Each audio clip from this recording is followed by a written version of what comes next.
Hello, everyone, and welcome to Inside the Newsroom. I'm Maddie Paul. I hope you all had a wonderful 4th of July holiday and also a weekend. I know that I spent every day outdoors while I could, even though it rained just a little bit. I was able to avoid that, have some fun with some fireworks, enjoy a body of water at a lake in southern Minnesota.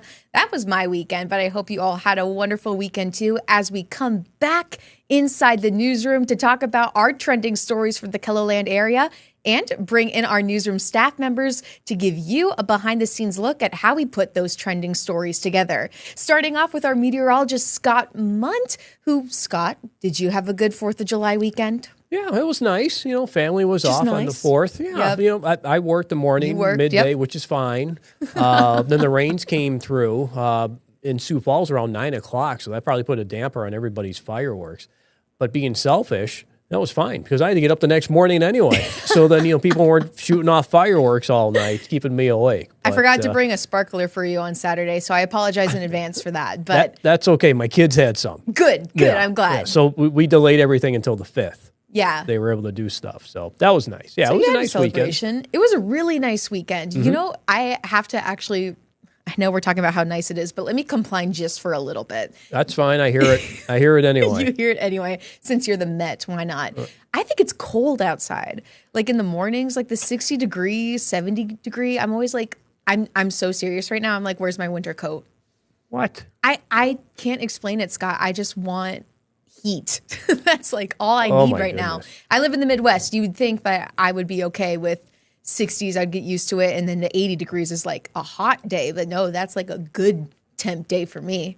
So you want the thick humidity too, because when we have these mornings where the temperatures are in the 60s and 70s, we have the thick humidity at that time. Is that something you're okay with too? No, because then the bugs come out, and I'm not a fan of bugs. Your list is getting longer and longer. And it's complicated and more complicated. Yeah, I know. I'm just a girl. What can I say? I'm just a girl. But Scott, one exciting thing that's happening today is you started a new weather show on KELOLAND Plus with all of our other meteorologists here. Why don't you tell me a little bit about what people can expect today? Well, it'll be on KELOLAND Plus. It's at 1:30 after your show. Yep. You have to go first. Of course. Ladies first. So you go ahead and go first. We'll be on at 1:30, and it's called Storm Center Plus. And today's episode, the first one, is going to be all about weather because we have a lot of weather that's going on today. We have the possibility of strong to severe storms. Brian and I will sit down and we'll talk about what to expect for today, what types of severe weather, why it's occurring, where it's supposed to show up.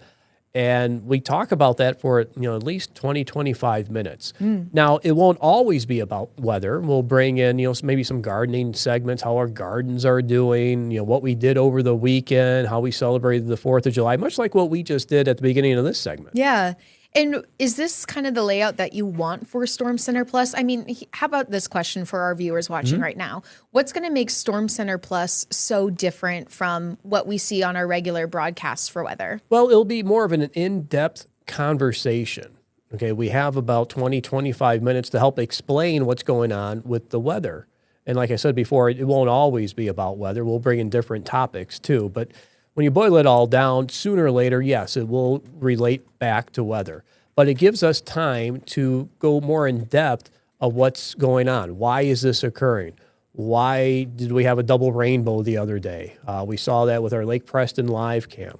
Why are we getting large hail? Why is it not a big tornadic threat as compared to other severe weather days that we may have where we do have a big tornadic threat? So we're trying to get into, explaining the weather a little bit more because we have a little more time than what we do on a regular newscast. Exactly. It's just longer form weather talking, weather speaks, if you will, for our viewers. Good way to put it. I like that. But then also we get to learn a little bit more about our meteorologists too, right? I mean, as you said, like Brian and you can talk about gardens, and once like other meteorologists come into, like the topics are almost endless. Oh yeah, they can. I mean, that's what it seems. Anytime you're talking about weather, it seems like it's just endless conversation. You can go on and on. And, sometimes people may think, yeah, he's rambling on. I just want to know if it's going to rain or not. The yap session. But, that's what I always say, the weather yaps. That's okay. It's part of it anyway, right? Yeah, right. This is the best part. Well, speaking of things that just keep going on and on, luckily, we've been getting a lot of rain on and on. And are we expecting more today, it sounds like? Well, we are, and we've already had some this morning in western South Dakota for the afternoon. I think a lot of that will eventually move into eastern South Dakota. Futurecast is thinking around 5 or 6 o'clock. We will see this in parts of eastern and southeastern Kettleland. Now, it's not only the thunderstorms that we'll have to watch, but it's what can come along with them, because we can see strong wind gusts. We could have periods of heavy rain along with them.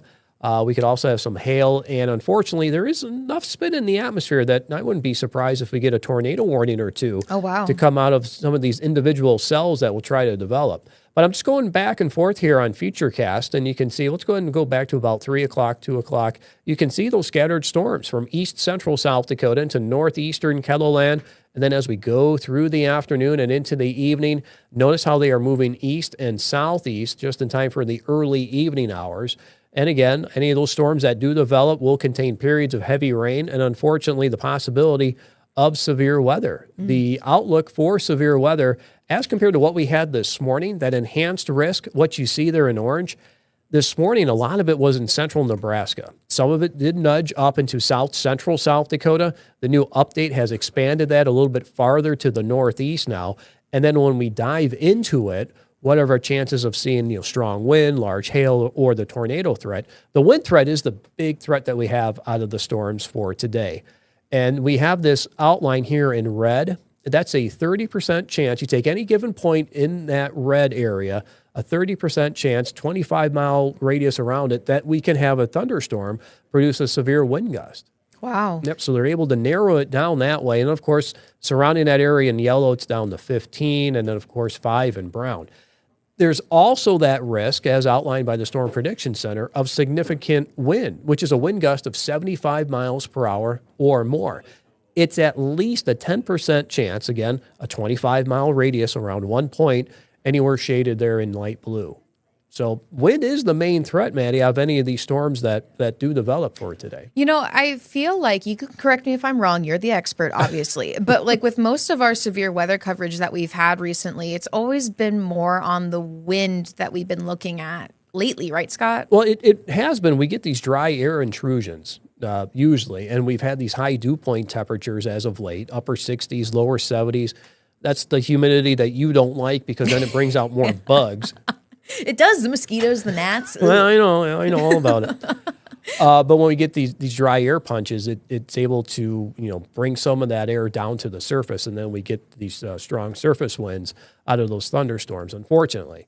And we may see something like that again today. It's not necessarily the high humidity this time around, but it's what's going on in the upper layers of the atmosphere. We do have some stronger winds up there, help supply some lift to get these thunderstorms to develop, and then they'll drop some periods of heavy rain. The moisture is still stacked in there. We don't have those high dew point temperatures necessarily at the surface, but the moisture is still stacked in the atmosphere that's able to get some rain-cooled air, rush down to the surface, blow out, and then that's where you get your strong winds. Thanks for explaining all of that, Scott. And I'm sure this is something that you've also explained today on Storm Center Plus, too. Why don't you just give us another rundown of what people can watch on Storm Center Plus today? Well, it starts at 1:30. Brian and I will have, we just sit down, have a conversation on what's expected to happen with our weather today, because, the storms that are expected to develop become strong to severe. We'll better explain, what you can expect out of those, get the timing with some of that for the afternoon and evening, and the location. And it's just a back and forth conversation that we have, what to do in case of severe weather. Brian goes over, differences of watches and warnings and what to do when severe weather strikes. Excellent. Scott, thank you so much for joining me at the digital desk for a little update. And all of you viewers can watch Storm Center Plus today at 1:30 right after Inside the Newsroom. So just stick around, because after the break, we are talking about prison options, including options in Sioux Falls. We have 14 to get to, and a Newsroom staff member will come in to talk about this story. Stay with us.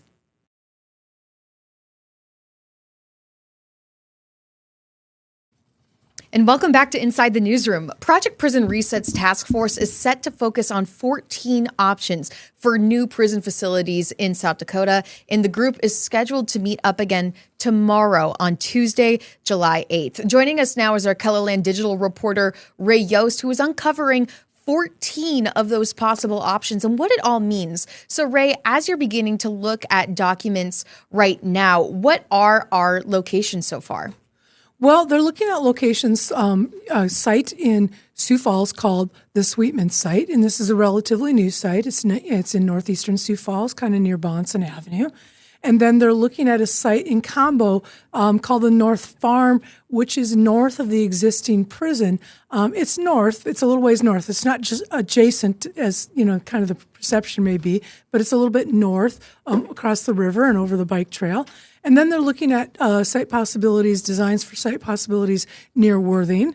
And some of that is a combination of maybe using other prison or other DOC-owned sites, including Springfield, and the possibility of that North Farm area again that I just mentioned.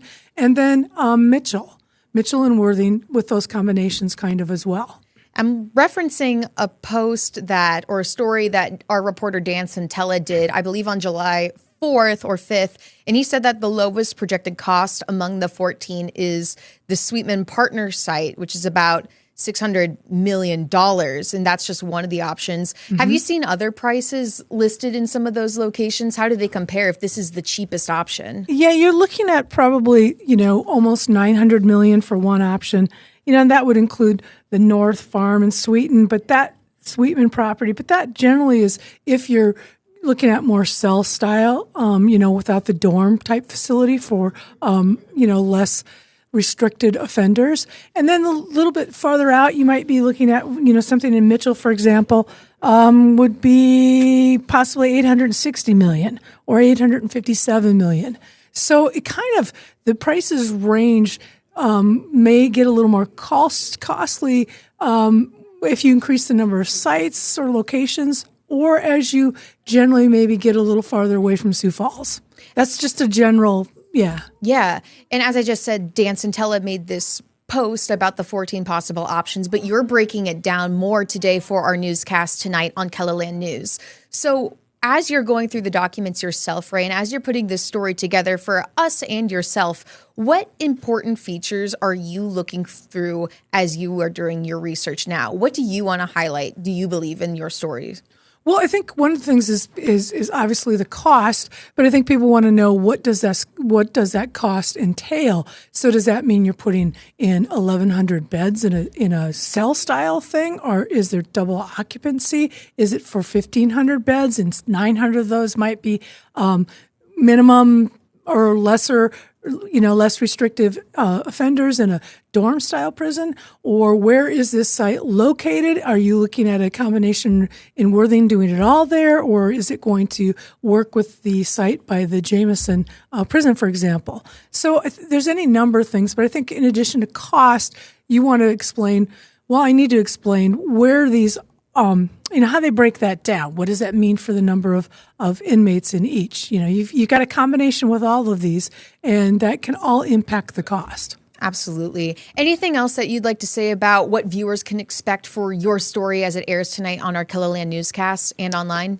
I just think it's, I'm going to try to break this down in as much details as possible so that it's not laborious. I mean, I think that's the thing, what's the common factor? And I kind of touched on that. It seems like right now, as I start looking through it, the little farther away you get from Sioux Falls, the cost maybe tends to increase.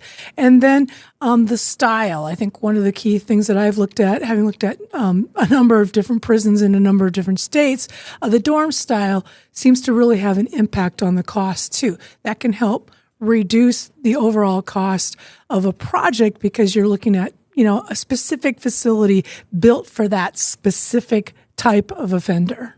Good explanation, Ray. Thank you so much for joining me at the digital desk for this report. And you all can watch Ray's stories tonight on our KELOLAND Evening Newscast. Make sure to check it out there. And of course, always at KELOLAND.com, as Ray is our KELOLAND digital reporter. And stick around for Inside the Newsroom still, because we're talking about a story that involves international borders and how they're coming to South Dakota for a very specific softball tournament. Stay with us for Inside the Newsroom.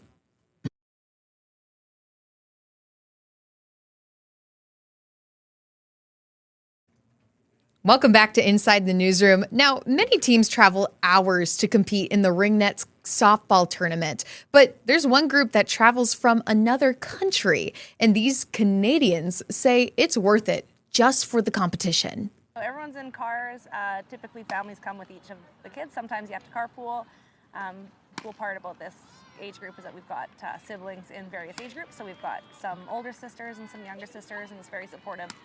And our reporter, Sydney Hoyer, joining us now as she got to speak to some of these team members about their experience at the Ringneck softball tournament over the weekend. Sydney, what did you learn from the Canadians? Yeah, so they are from Manitoba, and I spoke with some of the girls on the 16U team, and they some of them were there for their second year. One of them was there for their first year, but they said that this tournament is great, that they love the park that it's at. It's at Sherman Park, that they're a really big fan of those fields.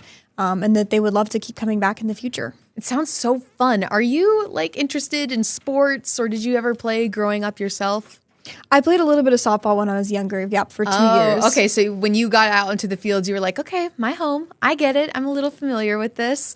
What's it like? Because last time you were on Inside the Newsroom, we were, I believe, literally just talking about the prison task force meeting coming up tomorrow. And now we're talking about a story that's a little bit more lighthearted about softball and playing. So what's it like for you as a reporter as you get to discover and talk about multi-stories almost every day? Yeah, so this story was yesterday, and so the weekend stories, I feel like there's a little more leniency with, we get to do some fun things, and so I'm outside a lot, I feel like, on the weekends, but it's kind of fun to just get out and see something different. Not a prison-related story, so of course that's always fun to kind of branch out to something more, exciting. And are you interested in sports reporting at all? I don't think I'm probably knowledgeable enough to be a sports reporter, but I think it's super cool what Grant and Ian and all of them do. Oh, that's a good compliment for them. It's just fascinating because, as you were doing this story, you had your own little softball knowledge going into it, and it's a sport-ish related story, even though it's news with the international people coming in and coming to the competition. How are you taking your background experience, knowing softball, and also your experiences of just talking to people and getting this story together for our viewers? Yeah, I think it kind of helped just to know where I wanted to set my camera up, what I kind of wanted to see, being able to see the different positions, seeing who's batting, but also when they're out in the field, getting the people in the outfield and just giving everybody kind of that chance to be on camera. But my story was also a little more focused just on the fact that they were from out of the country, and it was cool that they traveled across a border to get here, and they talked a little bit about the process of making sure everybody has their passports and making sure everyone can get there in time. So there's just a lot of interesting aspects to this story. Another interesting aspect is the visuals that you included. Again, I keep going back to you played softball too, and I thought that your visuals stood out. And so what were you looking for visually as you were creating the story? Yeah, I mean, it's not technically a sports package per se, so I didn't want just them playing out in the field. So one of my favorite shots is them in the dugout. I think it's just kind of cool to see those teammates supporting each other. They were super duper supportive. If you hear the sound, they're just cheering their teammates on, and that was really fun to see. What was one part of the story that you hope our viewers really take away or get an impact from? I think that this is just a really big compliment to Sioux Falls, that these people from so far away keep coming back here, and they said that they love our city and that, it's just worth it to travel those. It's about 6 hours in the car, they said. And for part of their drive when they're in the U.S., they don't have data on their phone. And so they say there's not a whole lot to do and it gets kind of boring, but they said it's still worth it to travel here. Well, thank you for coming to the digital desk, Sydney. And still to come here on Inside the Newsroom, we're going to keep going to the Ringneck tournament as we look at the players and how they're showing their skills for their softball coaches. Stay with us. We'll be right back after the break.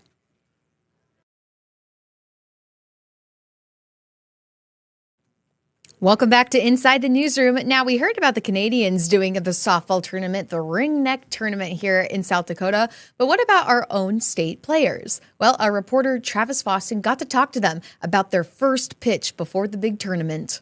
85 players kicked off their Independence Day at Dunham Park as part of the Ringneck College Softball Showcase. Everybody's got plans and wants to get to the lake and do all that fun stuff, but for a lot of people, sports and athletics is fun, and softball this weekend is what some people are doing.